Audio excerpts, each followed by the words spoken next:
Verdade. Imparcialidade. Começa agora o programa A Hora da Verdade. A apresentação: Carlos Frederico Gomes. Olá, amigo assinante, estamos iniciando mais um programa A Hora da Verdade, na sua TV Mais Canal 15 da Multiplay. Está aqui comigo hoje, para minha felicidade, porque é um amigo, e dando sequência àquele programa de entrevista dos pré-candidatos a prefeito de Fortaleza. Já esteve comigo Renato Roseno, já esteve comigo Capitão Wagner, outros pré-candidatos que tiveram aqui também, mas não foram confirmados, como Carlos Matos, né? Poderia ser do PSDB, não é mais. Enfim, hoje está comigo Heitor Ferrer, pré-candidato do PSB. É isso, doutor? Exatamente. E o deputado Heitor Ferrer, ele já tem quatro mandatos de vereador e 4 mandatos de deputado estadual. E agora você vai atrás de 4 anos como prefeito de Fortaleza, é isso? Eu dizia a você aqui antes da gravação que minha vida estava pautada mais ou menos assim: 4 mandatos de vereador, 4 mandatos de deputado estadual e 4 anos de prefeito de Fortaleza. Isso é uma maneira de brincar, de descontrair, né? Nós somos pré-candidatos, como você falou, à prefeitura de Fortaleza pelo PSB, né? E vamos tentar, de maneira muito singela, sensibilizar o eleitorado da nossa cidade. Deputado, antes de eu entrar nessa seara mesmo da questão municipal, eu e meu companheiro Luiz Cláudio, ele me socorre aqui com o seu pensamento e o seu conselho político, inclusive para mim. Antes de eu entrar nessa seara, eu queria que você me desse uma visão desse momento grave que vive o país. Eu vou lhe dar um exemplo claro, que eu estou estupefato desde anteontem. Caiu um avião de um pré-candidato a presidente, viu, Luiz? E esse avião cai e se inicia uma investigação. Diante da possibilidade de uso de um avião, se chega a um desvio de 600 milhões. O que é que está havendo? Não o que é que está havendo, não. O que é que era, o que é realmente esse país e a política nesse país. Olha, imaginar que o povo não aguenta mais, senhor Frederico. A sociedade não aguenta mais. O poder público, que é de todos e que a todos deva socorrer nas políticas públicas, não aguenta mais. Ao longo da construção do Brasil, não é de agora, não. A construção do Brasil se pautou toda com corrupção e com desvio do que é público. Eu não estou aqui só para remedar, pré-julgando o candidato Eduardo Campos, que morreu. E nós já fizemos uma nota, o PSB já fez uma nota. Inclusive do seu partido atualmente. O PSB apoia, estimula, né, e bate palmas à Operação Lava Jato. Isso foi dito hoje pelo partido. O partido parabeniza, aplaude e apoia a Operação Lava Jato. Quer que as investigações se aprofundem cada vez mais. E, obviamente, o partido acredita, até que prove em contrário, que o senhor Eduardo Campos, que era candidato à presidência da República, governador de Recife por 2 mandatos, de Pernambuco por 2 mandatos, foi eleito em 2010, não tenha qualquer irregularidade na sua conduta como homem público. É isso que desejamos. Mas se amanhã as investigações levarem à suspeição e, em cima dessa suspeição, atos que comprovem, o partido não vai de maneira nenhuma fazer como avestruz, botar a cabeça debaixo da terra, encontrar buraco para esconder-se da verdade, não. Eu acho que essa postura, o PSB está acima das pessoas. Valeu. Isso é importante dizer, isso vale também ressaltar, aqui eu vou lembrando, que o deputado Heitor Ferrer era do PDT, historicamente a vida toda, ele é o segundo partido do deputado Heitor Ferrer, e na época, até da candidatura do Eduardo Campos, ele não era do PSB, né? Você está no PDT. Você está no PSB há exatamente quantos meses, Heitor? Foi no final de, eu acho que setembro, né? Setembro de 2015. Então eu não posso, por isso, eu estou... Setembro, porque eu tinha que me filiar um ano antes. Isso, setembro. Mas eu estou relatando isso, e por isso eu não posso nem indagar ao Heitor como foi esse processo dentro do partido. E é hoje dele, porque na época ele não fazia parte. Ele mesmo, o Eduardo Campos, me ligou várias vezes, 3, 4 vezes. Na época, convidando para que eu fosse para o PSB, porque eles queriam lançar uma candidatura a governo do Estado e viu o nosso nome como um bom nome. Né? E eu declinei do convite, expliquei. Não só ele não, né? Você recebeu também uma comissão na Assembleia de outros partidos, eu soube também. E expliquei porque é que não saía do partido, né? Não tinha motivo para sair.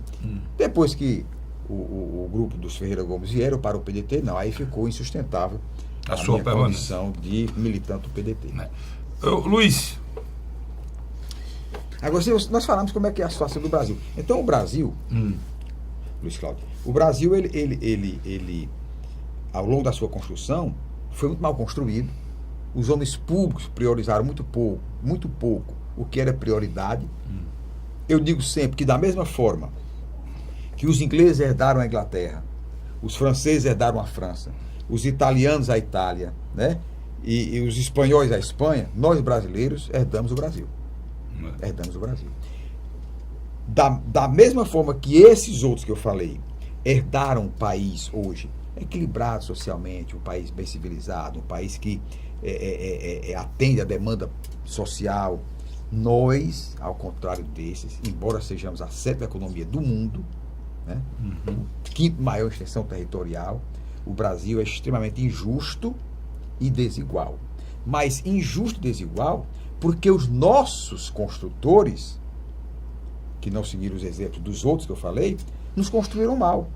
E deram a nós o que nós temos hoje, um Brasil que presenciamos o que você acabou de dizer, por trás de um avião que cai, 600 milhões, né? 600 milhões. De um Brasil que a vaca mais gorda do curral, que é a Petrobras, resolveram tirar da vaca mais gorda os milhões e milhões e milhões para sustentar campanhas eleitorais das grandes autoridades brasileiras. O que me leva aqui, deputado, e não agora, é só a Petrobras, né? Agora, se tiver uma Lava-Jato na Petrobras, uma Lava-Jato... Como a vaca era muito gorda, ninguém nota você. Isso é como um gordo ou um açude grande. Quando você tira algumas cargas d'água... É tanto que a porcentagem lá era 2%. 0,1%. Mas eram bilhões. Já deixava o cidadão extremamente rico, porque resolveram pegar a galinha mais gorda, né? Para poder expoliar esta galinha mais gorda. Vamos lá, Luiz. Em 1988, o Heitor se elege vereador. Assume em 89, faz oposição a Ciro Gomes. Ciro vai ao governo do Estado. Ele inicia uma oposição ao Juracy Magalhães, que era o seu vice.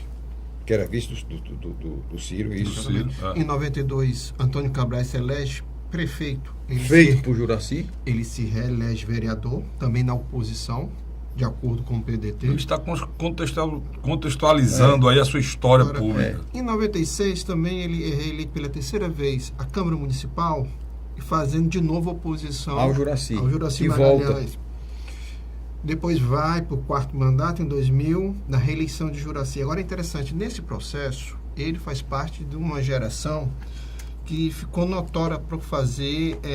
mudanças, né, Luiz Cláudio? Principalmente contra o Juracy Magalhães. Você tem da mesma geração sua, Arthur Bruno. E nessa época, que ele remonta bem a história, Luiz Cláudio, nessa época eu convivi, daí a defesa que faço de alguns que compõem o Partido dos Trabalhadores, porque eu convivi com nomes extraordinários. Estou lembrando de alguns, né? Nelson Martins, Arthur Bruno, Durval Ferraz. Depois fui colega do Chico Lopes do PCdoB. Chico Lopes do PCdoB. Depois convivi com o Nelson Martins e com o Bruno, extraordinários seres humanos. Tem um médico corretíssimos, na Câmara, na Assembleia Legislativa, né? Com o Bruno e com o Nelson, nós tínhamos um grupo de vereadores. Nós fizemos mudanças profundas na Assembleia Legislativa. Junto com o Zé Maria Pontes. Zé Maria Pontes também, do PT. Né? Do PT também. Mas é interessante. O Zé Maria Pontes não foi com o Heitor, não foi? Fizemos mandato juntos. Fizemos a CPI da merenda escolar. O último dele foi na época que foi já com a Luziane, né? A merenda foi eleito de novo com a Luziane. A merenda escolar, que eu denunciei todos aqueles desvios, eu fui o presidente da comissão e o Zé Maria Pontes foi o relator. Fizemos um extraordinário trabalho. E culminou com a cassação do deputado Sérgio. Mostramos todos os desvios acontecidos. Em 2000, ele resolve ser candidato a deputado estadual e consegue êxito, junto com o PDT. 2002. Em 2002, o PDT fazia oposição a Lúcio Alcântara. Em 2006, na primeira campanha de Cid Gomes... E Lúcio Alcântara, militante do PDT. PDTista. Com certeza. Elegeu senador pelo PDT. Em 2006, na campanha Cid Lúcio, o PDT lançou uma terceira alternativa, que na época era o PL. Era o desembargador Zé Maria Melo. E o que aconteceu? Irmão do deputado Mais Loyola. Quando ele assumiu o segundo mandato de deputado estadual, o PDT começou a se aproximar de Cid Gomes e ele manteve a coerência. Os mandatos deles talvez seja, na história da política cearense, o parlamentar que mais tempo está na oposição. Agora, uma oposição consciente, institucional. É verdade. É interessante isso. Enquanto muitos primeiro que o PDT foi seu único partido até essa mudança agora. De 87 a 2015, eu fiquei no PDT. E é muito fácil constatar isso, o Luiz está falando, que o PDT nunca foi governo no estado do Ceará, né? O governador eleito pelo PDT não aconteceu ainda. Quando o Lúcio foi eleito, não era. Ele foi vice do Ciro. Do Ciro. Elegeu senador, aí foi para o PSDB. Isso. E naquela época ele assumiu também, acho que a Secretaria de Saúde. Nesse mesmo também. tempo. Então, esse lado histórico do Heitor criou entre uma parte do eleitorado fortalezense, principalmente na classe média, o mito. A história do baixinho. O baixinho é escroto. O baixinho tal. Porque houve momentos na Assembleia que, se não me engane, praticamente você era uma voz sozinha. Era. Tanto é que nesse último mandato, sim. No governo, sim. Aí eu me perguntaram essa semana... No primeiro e no segundo mandato do Cid, não é isso? Você tem tido uma atuação menos exibível, uma atuação menos que aparece combativa. Menos. Mas eu digo, óbvio, graças a Deus. Porque só uma oposição, só um deputado de oposição, você tem uma única porta para toda a demanda da sociedade que quer um questionamento. Agora não.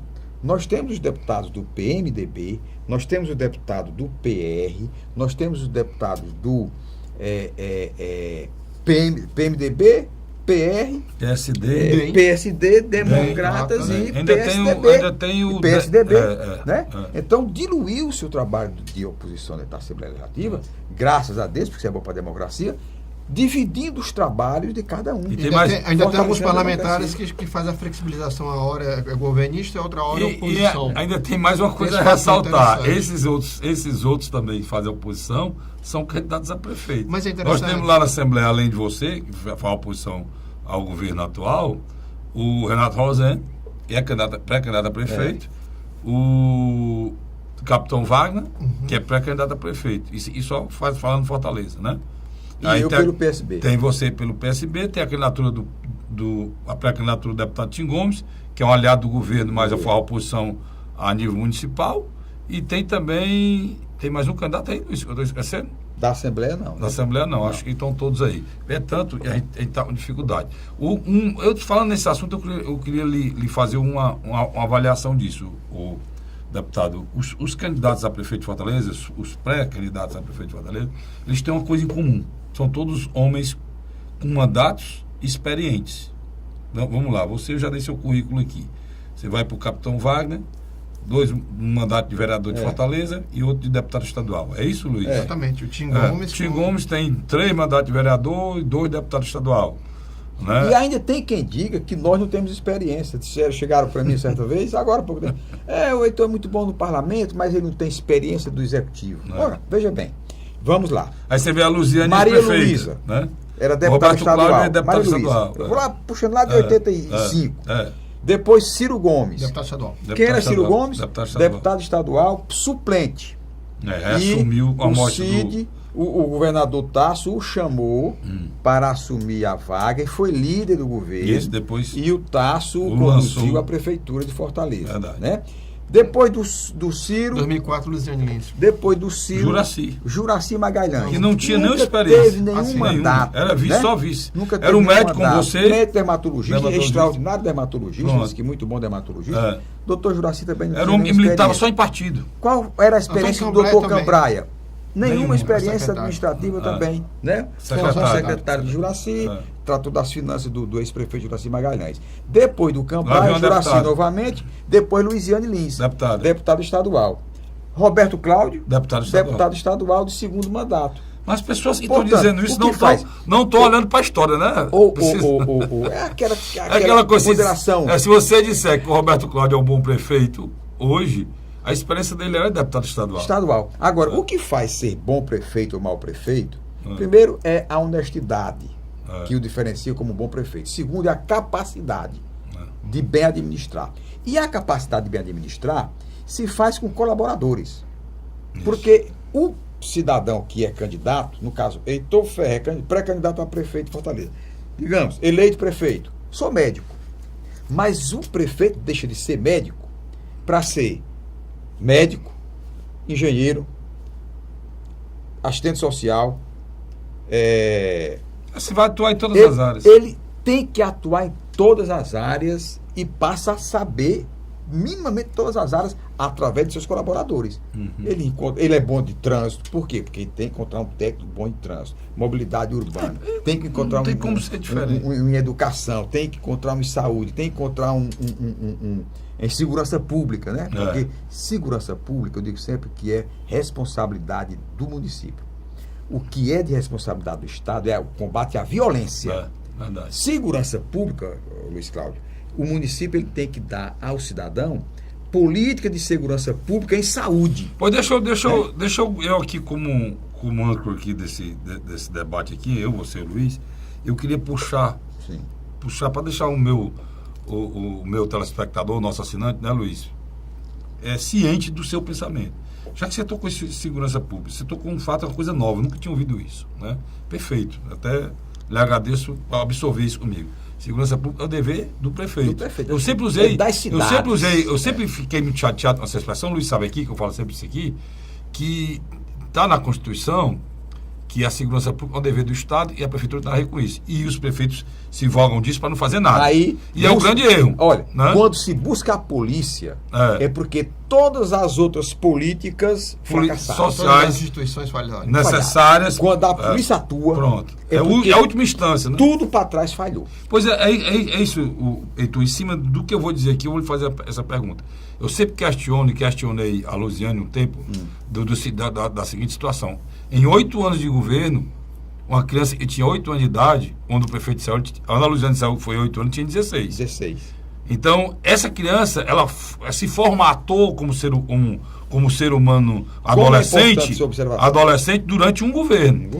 Vamos 4 anos, é o do Roberto Cláudio terminando aqui. A mesma coisa, a criança tinha 10 anos. Com 10 está com 14. Está com 14. Então, em cima disso, sabendo é um grande problema, por quê? Aí eu vou aliviar um pouco dos dois que eu falei dos dois. São todos dois pré-candidatos à eleição também. O que é que eu vou avaliar? O que é que eu vou aliviar? Eu vou aliviar o seguinte: houve uma questão nacional que é terrível. Foi a questão do crack, durante esse período, que destruiu muita coisa, além da falência do sistema educacional, que é o grande problema, e a falência da família. Ninguém fala nisso, mas a família. Aí, Heitor, a sua missão hoje, como você, deputado, encarou isso como verdade, a sua missão, ela é complicada. Você tem que educar bem, você tem que evitar que as crianças vá para a droga, e você tem ainda que dar condições para que essa criança se forme como cidadã. E qual é a função do poder público? É esta. Qual é? O poder público não precisa economizar dinheiro, o poder público não precisa ser rico para se avorar que tem dinheiro em caixa. O poder qual é as políticas públicas que você pensa que adotar para fazer isso? Tem que adotar políticas públicas, aí é onde eu uso o termo. As prefeituras têm que adotar política de segurança pública em saúde.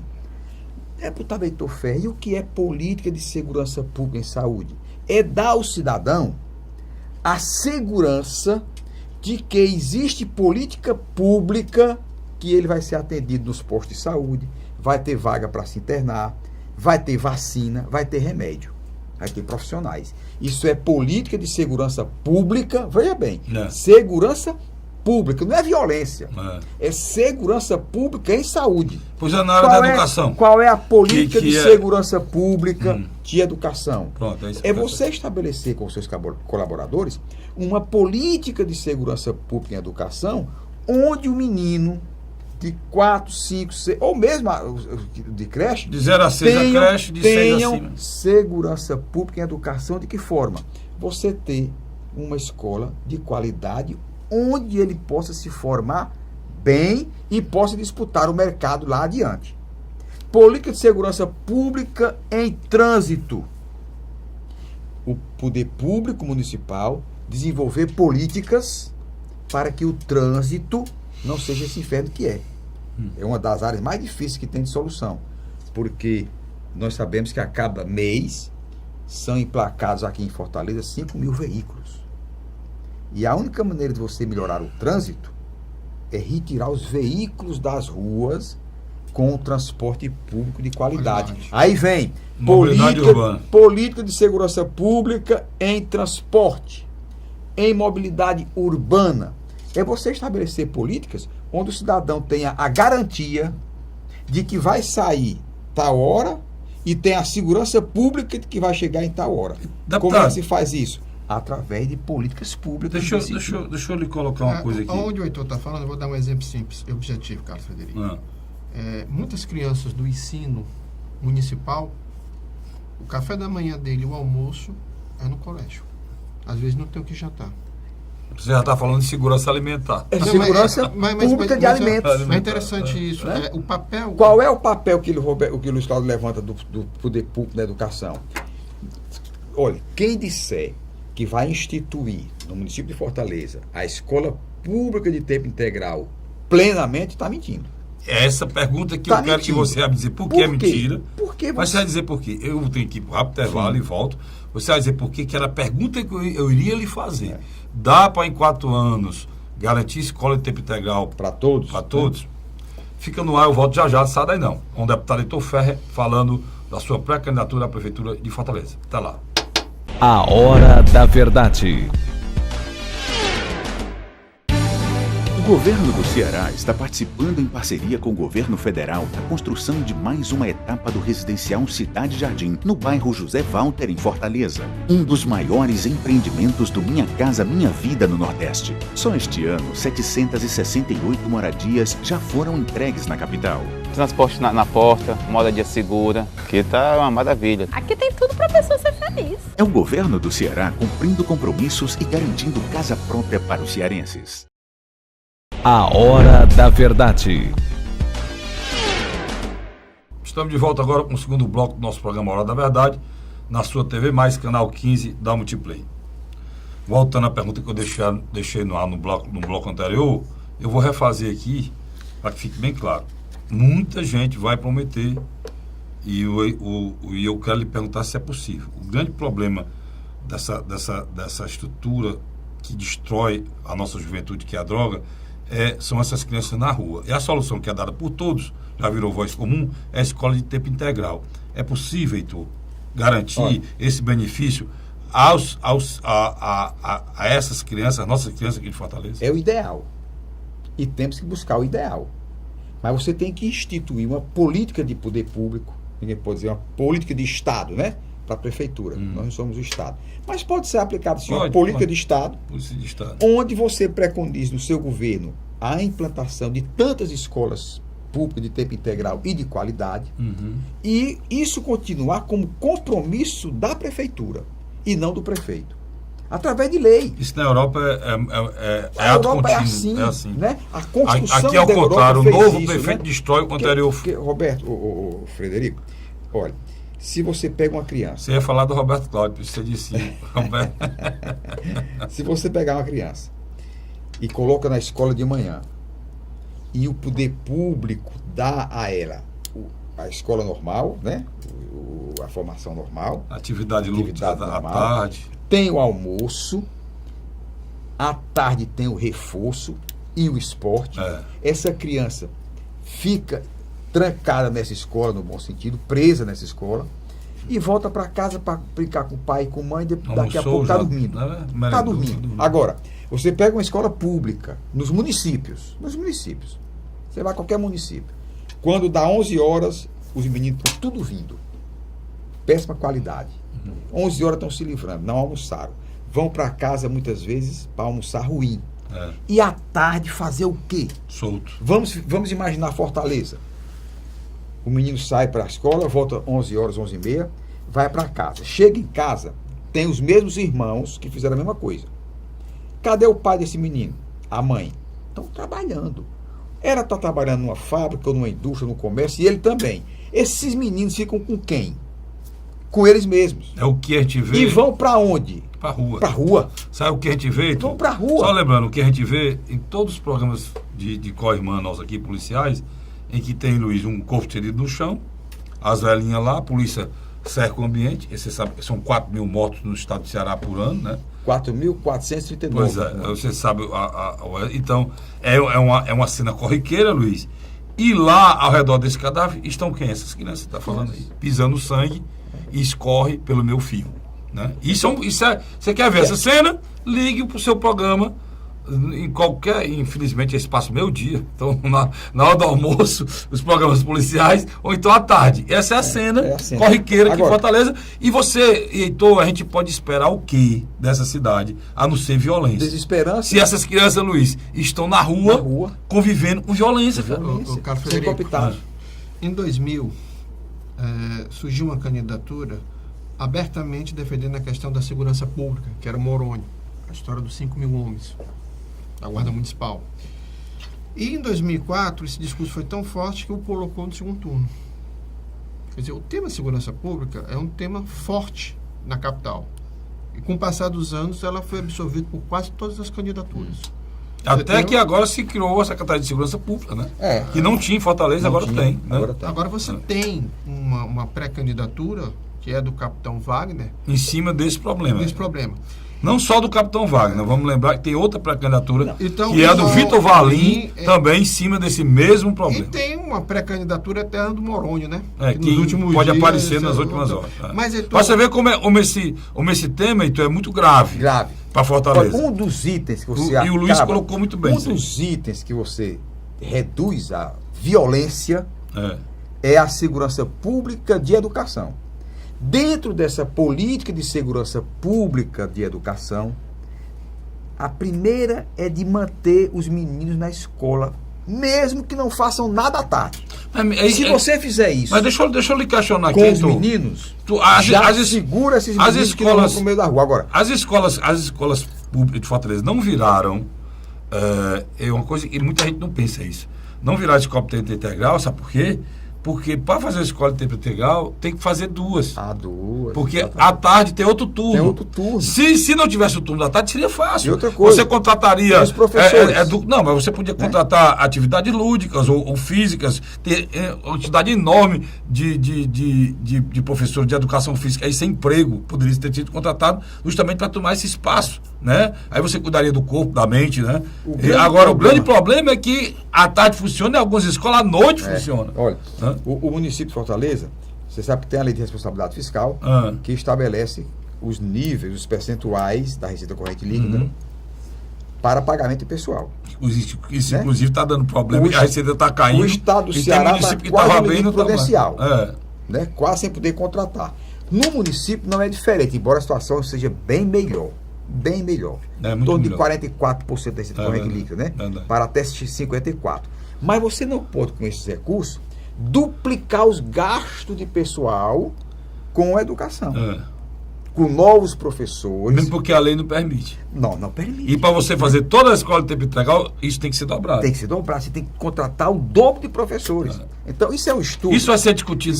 Isso vai ser discutido no debate? Da campanha, sim. Porque tem que ser. Agora, nós temos que ser honestos. Pois é. Não, e dizer o que pode ser feito. Olha, de 7 bilhões que a prefeitura arrecada, é uma verba orçamentária, 3,2 bilhões... Já estão empenhados. 3,2 bilhões é para... 2,7 bilhões é para pagamento de pessoal. Já estão empenhados. E 3,2 bilhões para custeio da máquina. Dá quanto? 3,2 com 2,4. 4 e 2, 6, 3, 2, 5, 6. 6,6 bi. Fica faltando 500 milhões. No ano. As pessoas sabem disso. Né? Não, então, como é que você pode prometer... Mas você tem como enxugar essa máquina, né? Aí tem o famoso pulo do gato, que eu não vou dizer aqui o que é que eu posso fazer. Tem que enxugar essa máquina. Nós temos que enxugar a máquina. Mudando só um pouco de assunto. Em 2012, quando você iniciou sua campanha, haviam 7 candidatos competitivos. Você tinha, na primeira rodada da pesquisa, Moroni em primeiro lugar, Inácio Arruda em segundo lugar, em terceiro vinha Marcos Carles, depois vinha você, Renato Roseno e, por último, é o Mano e o Roberto Cláudio. A força das duas máquinas... Esses 3 últimos foram para a disputa final. É interessante.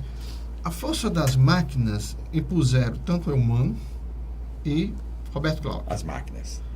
Candidato governador, e Roberto Cláudio, e é o Mano candidato da prefeita, Luiziane que Lins. uma eleição antes, em 2008, tinha conseguido eleger Luiziane Lins no primeiro turno, por uma diferença de 5 mil votos para não ter o segundo turno. Mas 1% a diferença. Foi. Então, o que Foi o aconteceu? primeiro turno, Luiziane? Foi. Em 2008 foi, mas faltou 5 mil votos para a eleição ir para o segundo turno. Mas tudo bem, o que aconteceu? Você Não me lembrava mais. Você tem, durante a campanha, Marcos Caules, do PSDB, e Inácia Arruda, nomes tradicionais da política, praticamente escanteados. Você tem a sua candidatura, que, por mal me engano, de 22 mil votos, não foi para o segundo turno, né? 29 mil votos 29 foi mil. a minha distância do Roberto Cláudio. minha para o Roberto Cláudio. Agora- Ele tirou 291 mil e eu tirei 262 mil. 29 mil votos de diferença Só numa que capital é um de 1 de- milhão e 300 mil Só votos. que, É nada. só que há um detalhe aí, que eu quero entrar nesse aspecto. Bora. O quinto colocado, o que ficou? É o Mano. É o Mano, Roberto Ficou Cláudio, Heitor. Heitor Moroni, que tem um eleitorado tradicional. E o quinto colocado, sabe quem foi? Foi Renato Roseno, com 148 mil votos. 7% dos votos, não foi? Exatamente, 148 mil votos. O que acontece? Tanto o Renato como o Heitor não foram beneficiados pelo voto útil. Porque as pesquisas eleitorais... Eu davam- fiz acontecer o voto útil, né? Contra mim. A pesquisa, Não lhe davam... Você errou a colocação. a pesquisa, O Heitor foi prejudicado pelo Foi voto praticado. útil. Não, ele não teve Não, você benefício. colocou assim, ele não foi beneficiado pelo voto útil, não, pelo contrário, ele foi prejudicado pelo voto útil. E o voto útil foi induzido Pela por uma pesquisa eleitoral mentirosa, enganosa. Não, tudo bem. Mas, Esse é o grande mas fato. em alguns aspectos não está errado. Por quê? Porque Não, a partir tá do- não. Porque Eu tô só colocando porque houve um prejuízo feito por uma pesquisa errada Porque que, ele colocou que em eu quarto e você, lugar. tá recolhendo não, nós dois. Eu e você que fazemos a imprensa, temos que combater fortemente para que isso não aconteça. As pessoas, a justiça cobra de mim, cobra de você, que nós tenhamos aqui isenção. Eu estou trazendo todos os pré-candidatos, só não vem aqui quem não quiser. Então- Agora, a justiça tem que cobrar do Instituto de Pesquisa essa mesma isenção que ele cobra de mim e de você. Então é isso que eu estou questionando aqui, que eu questionei. o que Existe- aconteceu naquele existe. dia, Roberto? A indução Ô, do voto útil aqui no Brasil é um crime E ao é sistema criminoso. democrático brasileiro. É um porque crime, cara. recebem para fazer o crime. Pois é. Né? Além O crime é a democracia. O Heitor terminou É. de contextualizar o crime, que é isso é feito através da grana. Da grana. Da grana. Eu pago e quero Eu resultado. pago e quero resultado. Né? Eu- Agora, cara, o que é que deixa eu só aconteceu falar. naquele dia? Sábado à noite sai o jornal do domingo. Que são feitos no Manchete do jornal. É o Mano, Roberto Cláudio, Moroni. Moroni, Heitor. O que é que meu eleitor fez? O Heitor está em quarto lugar. Eu não tenho chance de Moroni na frente do elegê-lo. Heitor, mano. Eu não tenho chance de elegê-lo, Ele porque foi um crime, Heitor vai perder. é. Quarto lugar. Aí o que é que houve? O voto útil. Ah, Estavam 2 candidatos Não na voltar para frente. perder, né? Um da prefeita, o outro do governador. Quem era a oposição? Quem estava votando em mim, mas que perdeu a esperança de uma vitória, disse: rapaz, já que o Heitor não vai ganhar, eu tô com horror aos Ferreira Gomes. Vou votar na Luiziane. Ah, Porque eram esses votos. É verdade. Era votando nos Ferreira Gomes É. ou na Luiziane. É. Porque Roberto Cláudio, a mesma coisa. respeitosamente, digo sem feri-lo, não era um candidato conhecido. Eu até botei o apelido de puxadinhos, né? É, puxadinho é. do governador e puxadinho Você da questionou prefeita, até a história dos né? padrinhos lá na época da campanha. Então, quem queria imputar uma derrota aos Ferreira Gomes, Votava no votava no Mano. candidato da prefeita. É o Mano. Quem dizia: tô com horror esse PT, Eu não aceito mais PT nem Luiziane Lins. Rapaz, ia votar no Vou Heitor, votar- o Heitor não chega. Vou votar no vou candidato votar- Cid. É isso aí. Né? Então, eu perdi voto para os dois. Mas deixa né? eu lhe dar um... E certamente eu estava em primeiro Deixa eu lugar. lhe dar um outro cenário. Mas Deus é bom. É. E eu digo com toda Depois vocês franqueza, terminaram o cenário político, com toda vamos... franqueza. Não, mas deixa Vamos aqui para tudo tem seu saúde, tempo. educação, Mas, tem que falar sobre é isso. interessante. Ah. Quando você adentra os bairros da classe média, bairro de Fátima, cidade dos funcionários, bairro Damas, uma parte de Messejana, o que acontece? O Heitor, além de ter tirado uma boa votação, o Renato Rosendo também tirou uma boa votação. Esse eleitor que veio votando no Renato Rosendo e vem votando no Heitor, é um eleitor que está amadurecido politicamente. Eu, pessoalmente, acho, com essa lei draconiana que fizeram agora, não vai permitir o Renato Rosendo participar dos debates, o pessoal. O que é um absurdo. Um absurdo. Um atentado à democracia. O que Você tem acontece? um candidato bom. Mas depende também da empresa, né, Luiz? Não vai permitir, Mas não. eu estou falando aqui de Não, acordo tudo com bem. as Uma lei, regras. mas se a TV Verde Mar, dá um exemplo, vai fazer o debate, e ela quiser que ele participe. Então só para finalizar, o que acontece? Eu A lei não acredito, impede, não proíbe, né? A lei Deixa a define. mercê do... eu acredito piamente que esse eleitor hoje que defende as bandeiras da ética e da moralidade, ele vai encontrar no Heitor um canal. Independente de qualquer cenário de coligações, eu acho que o Heitor é um candidato Você competitivo. está querendo dizer o seguinte, o Heitor representa no cenário, que está querendo dizer a sua candidatura, Heitor, o que pode existir de novo, de diferente desse modelo tradicional. O discurso ético e moral. De Até política porque que tem estou aí. indo praticamente só. É. Na minha campanha eleitoral, na minha pré-campanha, nós estamos desprovidos de outros partidos. Né? Já existe toda uma composição aí em nome da reeleição do Roberto Cláudio. Eu quero que você fale sobre isso, Heitor, mas Wagner. você me permite aí, desculpe aqui, mas tem que me interromper, eu tenho que ir para o rápido intervalo, volto já já. O imperdoável tempo. Pronto, a gente não tem como fugir dele, principalmente televisão. Eu vou para o rápido intervalo, volto já já, mas eu quero deixar isso aqui no ar. Ou falar dessa negação do cidadão brasileiro tem hoje em relação a essa política tradicional que tem destruído o nosso país, né? Eu e o Luiz fazemos esse programa aqui, estou discutindo os problemas nacionais, e a gente não consegue aqui nesse programa definir uma coisa que em 5 minutos mudou tudo. Porque a velocidade das informações ruins e de mais denúncia e mais desastre para esse país não para. E em cima disso, deixando aqui a pergunta para o Heitor, o que é que ele acha disso e o que precisa ser feito em relação a essa política tradicional que está aí. É um instante só, de volta já já. A Hora da Verdade.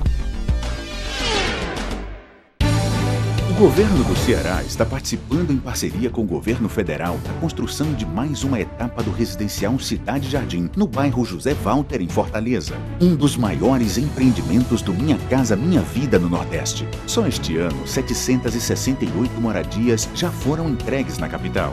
Transporte na porta, moradia segura, que tá uma maravilha. Aqui tem tudo pra pessoa ser feliz. É o governo do Ceará cumprindo compromissos e garantindo casa própria para os cearenses. A Hora da Verdade. Estamos de volta agora com o terceiro e último bloco do nosso programa A Hora da Verdade. E eu dizia no bloco anterior, vou repetir aqui, que a sua candidatura, Heitor, pela maneira que você vem se conduzindo, e o Luiz contextualizou muito bem no início, você tem sido sempre oposição ao status quo. Pronto, né? a esse governo Ao que tá pré-estabelecido, posto, né? ao que está posto. É. Como é que você vê isso? O Brasil vive esse momento hoje. As pesquisas falam que a classe política está abaixo do possível e imaginável. Como é que você vê, em primeira instância, aqui, em relação a essa campanha? Olha, o Carlos Frederico, nós não podemos concordar e temos que nos contrapor ao que está aí posto, porque nós estamos diante de uma sociedade cearense, por exemplo, onde temos um índice de homicídio de 48 pessoas a cada 100 mil habitantes. Quando a ONU estabelece até 10. Nós temos 480% a mais. Na cidade de Fortaleza, É muito grave isso. em vez de 10, que é o que a ONU diz, olha, suporta-se até 10 homicídios por cada 100 mil habitantes. Em Fortaleza está em 71. 71. No Brasil, se mata por dia São 60 mil, 150 pessoas dia. É o que morre em Portugal num ano. No ano. Em Portugal, nosso Patrício. Dos países. Então você vê que um país que foi construído e as pessoas morrem nas cidades. No Brasil, quantos morreram? Nenhum.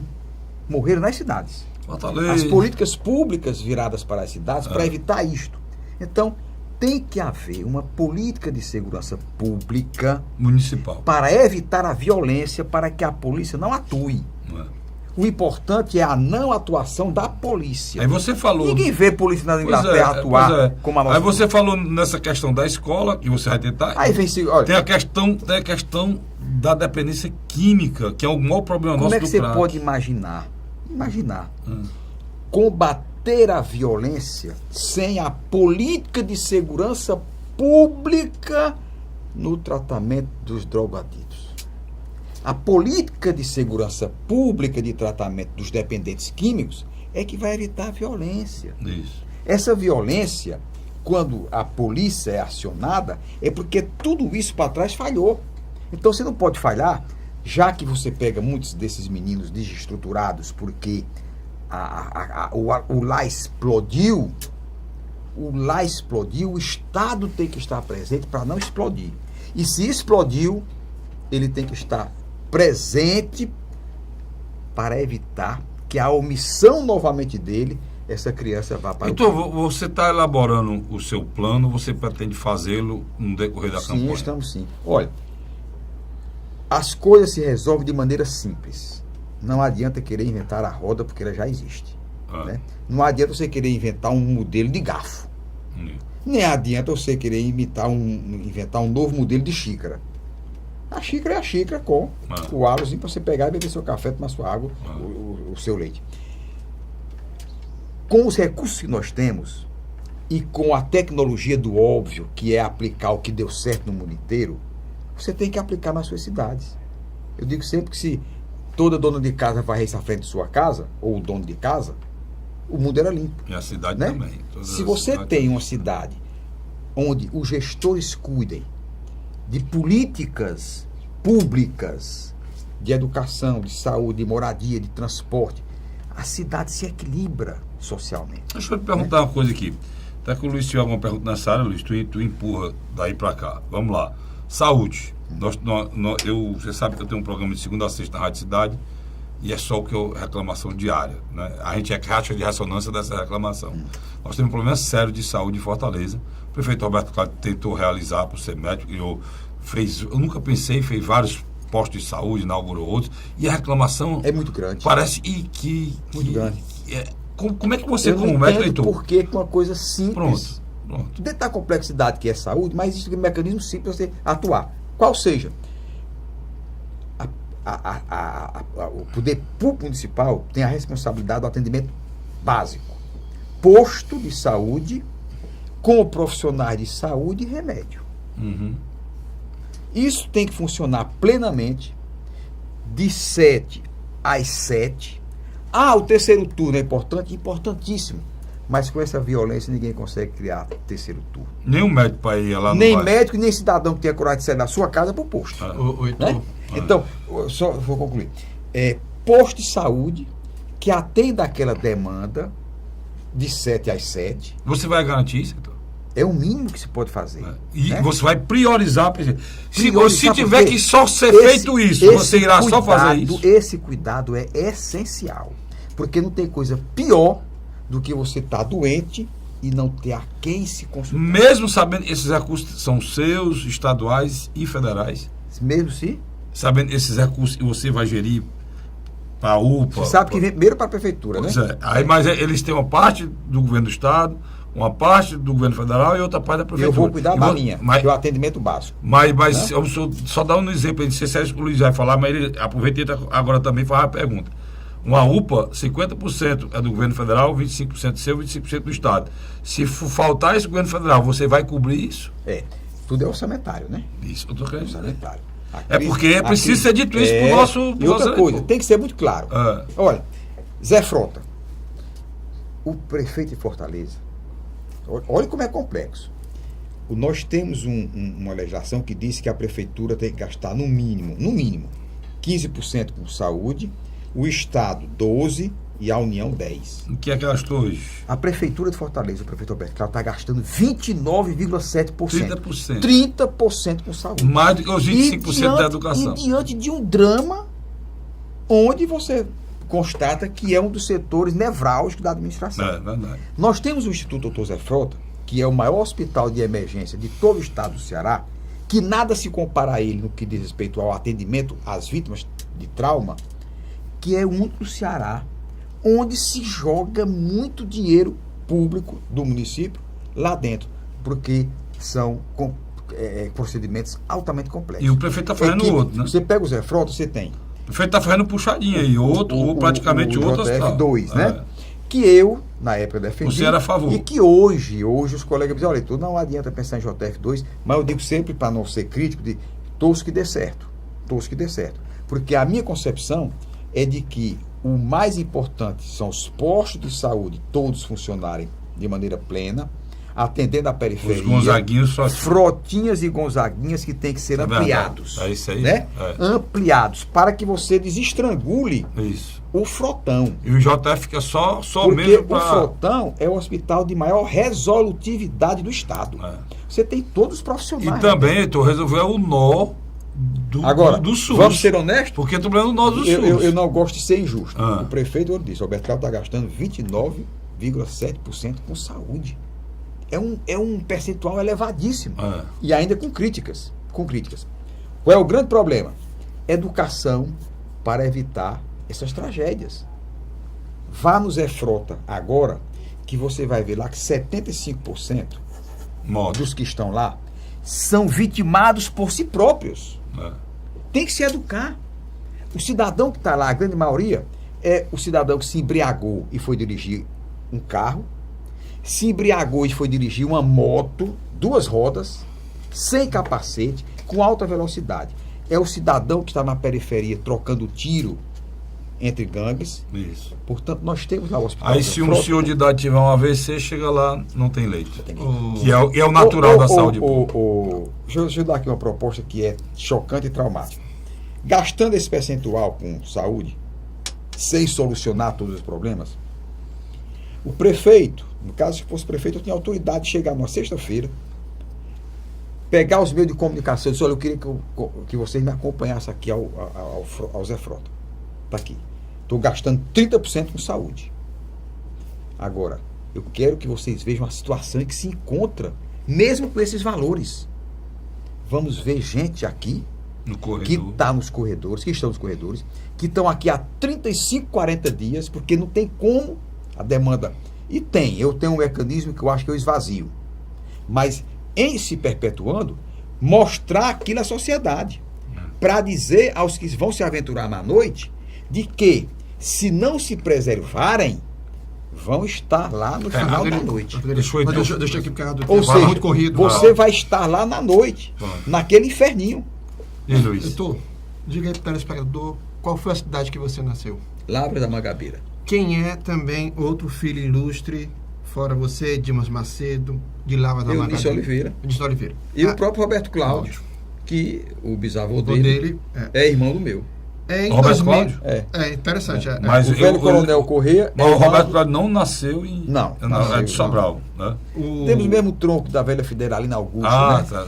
Ele nasce dela também. Em 2014... E, para ser honesto, gosto muito do prefeito, meu direto amigo. Convivemos na Assembleia Legislativa. Foi seu colega presidente, você era presidente. Em 2014, você, no palanque, junto com o prefeito Tavinho, pediu voto a ele. E estava explicando ao eleitor local que, se votasse na Dilma e no Camilo, o candidato ajudava do prefeito exatamente, Dilma. você tal. O candidato do prefeito é Camilo. Então, aquilo criou-se uma então, o que aconteceu, né, Frederico? O processo tomou um rumo muito forte, porque o WhatsApp, ele espalha, né? Viralizou, quer dizer, as pessoas não viram aquele vídeo dentro daquele contexto. Eu vou fazer 2 questionamentos aqui, você responder o que foi aquilo, tá entendendo? Que uma parte do eleitorado ainda se pergunta. E uma segunda questão, por que definitivamente você e o senador Eunice de Oliveira não chegam a um ponto comum? Pois é, interessante. Lá em Lavras existe a política de bicudo e lá em Lavras é assim, bacural e bicudo. Quem é bacural não é bicudo, quem é bicudo não é bacural, né? Parecido com a de Camusim. Camusim. Né? Então, lá em Lavras, nós, né, que somos adversários e não inimigos do Eunício, nós temos adversidades políticas. tenta-se imputar derrotas ao Eunício. Ora, Eunício, candidato a governador, perder na sua terra era um desejo do nosso grupo. Perdeu? Perdeu. E quem era o candidato que derrotava Eunício na terra dele? Camilo Santana. E perdeu. Então, o prefeito, que era nosso... Quer dizer, o Camilo ganhou na terra do Eunício. E por que isso? Porque nós fizemos um trabalho lá, na política pequena do interior, de dizer o seguinte, olha, aqui em Lavras, o melhor candidato é o do prefeito, que é o Tavinho. E o Tavinho, com o grupo que nós pertencemos, todos juntos, imputou uma derrota ao Eunício Oliveira. Resumindo, é uma coisa local, Heitor, né? Local, puramente local. Aí, infelizmente, né? A política é assim, as pessoas pegam e local. Os seus adversários quiseram colocar... Tem por Eunício respeito, admiração, porque é um grande empresário, gera emprego e renda. Heitor, né? deixa eu te fazer uma Senador pergunta. da República. Mas Heitor, eu conversei com o Carlinhos semana passada. Eu disse, Carlinhos, ficou difícil a situação do Eunício. Quando o Tasso apoia o capitão Wagner, você colocou bem, ele vira coadjuvante naquela coligação. O Tasso é coadjuvante do capitão. E queriam que o PMDB fosse coadjuvante do coadjuvante. Você colocou. O que eu coloquei. Eu disse, o lançamento da candidatura própria, na altura dessa, é pulverizar demais. Eu disse e coloco, eu acho que o melhor caminho e o mais viável para Eunício é apoiar Heitor Ferrer. Você sabe que eu tenho uma amizade muito grande com o deputado estadual e sobrinho do Eunício, Daniel Oliveira. Gente muito boa, quero muito bem. E você sabe... Estive em Lavras agora. Fui visitar, sabe quem? A propriedade, hoje, propriedade do irmão dele e deles mesmo, do Eunício, que é o Edilson, onde ele, o seu Antônio Lopes, nasceu, né? Isso de maneira muito afável. Agora, na política, temos adversidades em Lavras. Né? Mas em Fortaleza pode chegar no valor comum? Em Fortaleza há condições de chegar no valor comum? Chegar no segundo turno é altamente possível. Não, no primeiro turno. Se um candidato a prefeito não tivesse interesse em um apoio do PMDB, cuja liderança maior é o Eunício Oliveira, só se ele fosse um deslocado. É porque né? o que eu falei... Se o Eunício e o Daniel Oliveira lhe procurar para sentar durante esses próximos dias, você conversa com eles? Claro, obviamente, né? Claro. E eu brinco muito com o Gaudêncio, que tenho me encontrado com ele. Diz, olha, estamos às ordens, se quiser compor conosco, será um prazer. Né? Se quiser continuar como vice, né, Heitor? Ficarei muito feliz de tê-lo na minha chapa. Essa discussão que o Luiz coloca é importante para a gente colocar aquilo que eu estava colocando no início, Heitor. Você, de uma forma muito sincera, até a última vez que você teve no meu programa de televisão, existe algum adversário seu que vieram de rádio, vieram falar comigo elogiando a sua postura em relação aos seus concorrentes. E eu lhe pergunto de bate-ponto aqui, você acha que você vai receber o mesmo dos seus concorrentes? Olha, porque ultimamente tudo vale política. Eu aprendi o seguinte, eu vou me preocupar aquilo que depende de mim, né? E falar aquilo que diz respeito a mim. Eu tenho essa conduta porque acho que é a mais correta e é a mais admirável. É aquela que as pessoas gostariam que todos fossem. Eu estou lhe perguntando isso, e se isso acontecer, o nível da campanha vai ser lá em cima. É o que todos nós queremos e merecemos, né? Sabe o que é que o eleitor quer? Propostas e resultados. Não quer essa picuinha de brigar candidato com candidato, de forma nenhuma. Ele quer o que é que você propõe de maneira execuível, que não seja mentirosa, que não seja enganosa. É isso que a sociedade quer. E que você execute. Você não vai cair na esparrela, que eu discuto muito, o Luiz é assistente político, de fazer, criar uma expectativa mentirosa para ganhar a eleição. Jamais. Aí você sabe que isso vai acontecer. Aí é onde, às vezes, a gente se insurge contra um candidato A, B ou C, porque ele quer transformar um plano de governo numa ficção e numa ilusão, né? Essa sua arrecadação vai ser sempre citada em todos os debates para que eles possam acordar a realidade e governar Fortaleza, né? Porque ninguém pode fugir disso. Agora você colocou que a saída é você enxugar. E tem como enxugar a máquina. Pois é. Você tem alguns exemplos para que a gente possa entender? Eu não vou dizer aqui agora, porque certamente tem umas limitações na pré-campanha. Né? Isso. E isso talvez levasse a que outros candidatos pudessem imitar uma coisa que nós vamos colocar no nosso programa de governo. Programa de governo. Por falar em programa de governo, como é que está você dentro do PSB? Você tem hoje uma pessoa muito forte do seu lado, inclusive o nome dele sugere que ele é forte, é Danilo Forte. Muito gente boa, dedicado. leal, dedicado, às vezes exageradamente dedicado, né? Porque ele se determina. Então você está bem no Então o Danilo, ninguém pode reclamar a dedicação que ele tem ao partido, presidente estadual e a do nossa partido. pré-candidatura. Né? Me diga uma coisa, a nível nacional, o PSB é um partido de grandes tradições e é um partido que tem governadores, né? Tem prefeito, né? Lá no Pernambuco, tudo. Como é que você está? Os bons exemplos serão copiados. Pronto, e você tem um apoio lá de Pernambuco, temos somente do governador? O partido elegeu como Fortaleza sendo uma prioridade. Agora, como essa prioridade vai se transformar em realidade, né? Se o partido terá algum recurso, porque essa nova legislação vai dar um impacto, porque não vai ter mais dinheiro frouxo. Graças a Deus, né? Porque vai se nivelar mais ou menos através de doações pessoais, não são doações de empresários. Então, vai ter, e veio em boa hora, porque aí está a Operação Lava Jato mostrando como se construiu os mandatos no Brasil. Você não acha que a questão do Caixa 2 vai ser exacerbada, não, por isso? Aí onde tem que ter o Ministério Público, fiscalização. Né? E fiscalização. E nós próprios fiscalizamos uns aos outros. Tá certo. Edu, eu tenho 1 minuto e meio aí, quero deixar à vontade, se você quiser dirigir ao nosso cidadão. 1 minuto e meio é quase 1h30 de discurso. Né? Eu quero só agradecer a você, ao Luiz Cláudio, pela deferência de ter me chamado. Expus aqui de maneira muito tranquila, transparente, falando com o coração o que é que a gente pensa sobre política, né? Sobre mandatos, sobre propostas para a Prefeitura de Fortaleza. E o eleitor, o que eu gosto sempre de dizer no final do programa, quando você me dá a oportunidade de dizer, que o eleitor faça a sua pesquisa e não se deixe levar por pesquisa de outros. Isso. Né? O eleitor é que tem que fazer a sua pesquisa. Agora, ele faz a sua pesquisa, aí de repente ele diz, olha, o melhor candidato é o Heitor. Aí chega um tal de Ibope ou data falha, aí diz, não é o Heitor não, ele está lá atrás.